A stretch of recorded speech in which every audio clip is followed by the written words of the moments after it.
What's up? It's Mike B with Bombero Bus, and today I'm going to try to answer a question that has been keeping me up at night. How much pressure is my fuel pump pushing?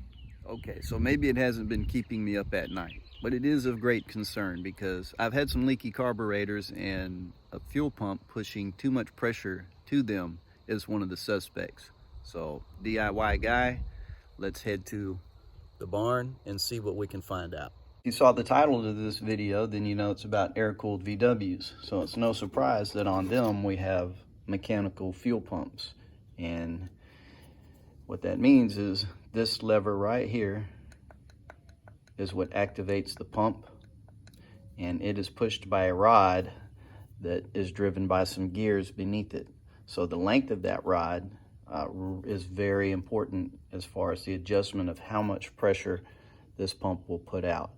Another thing to take note of is this is basically an entryway for fuel to get from your fuel pump into your case. There's a little protective barrier there of grease that I already have packed in this one, but you can imagine too much fuel pressure coming to this could certainly allow for fuel to get past there and down into your case. So there's a couple of reasons I want to check my fuel pump pressure, and I want to do it myself and learn how. So a trip to the store is in order. Okay, went to the local auto parts store. This is what I found.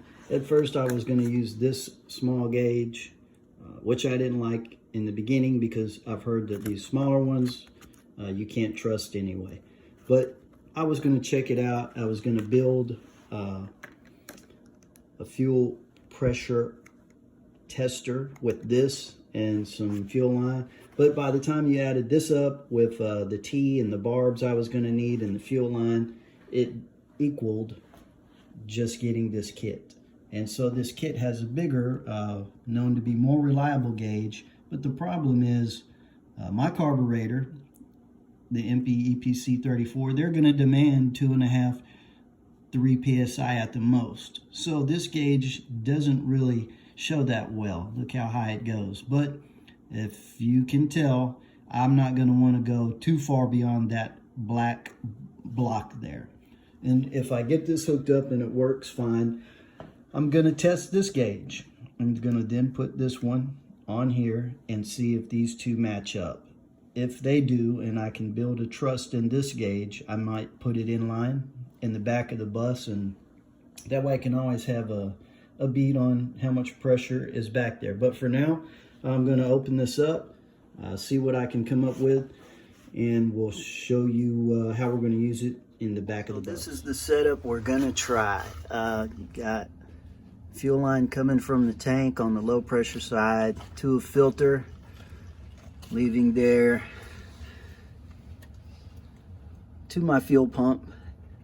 Right underneath, it's going to leave the fuel pump, comes out this hose and goes to a T. That T splits off and feeds my dual carbs. So I've got it clamped off upstream and downstream. We're going to break it at this T, and we're going to put this in line, fire it up, and see what kind of pressure we got. There it is hooked up. We're going to give it a run. Hooked up just how I told you we were going to. Coming off of the fuel pump.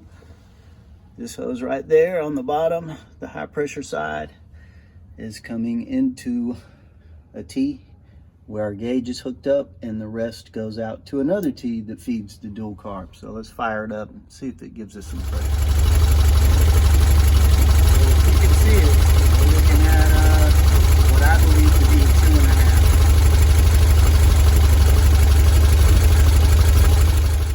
So that one read what I believe is 2.5 psi. We've turned it off. What I'm going to do is take this small one.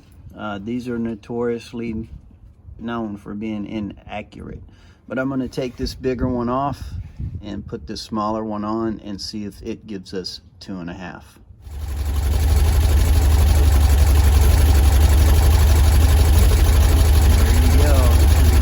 Bouncing from 4.5 to 5.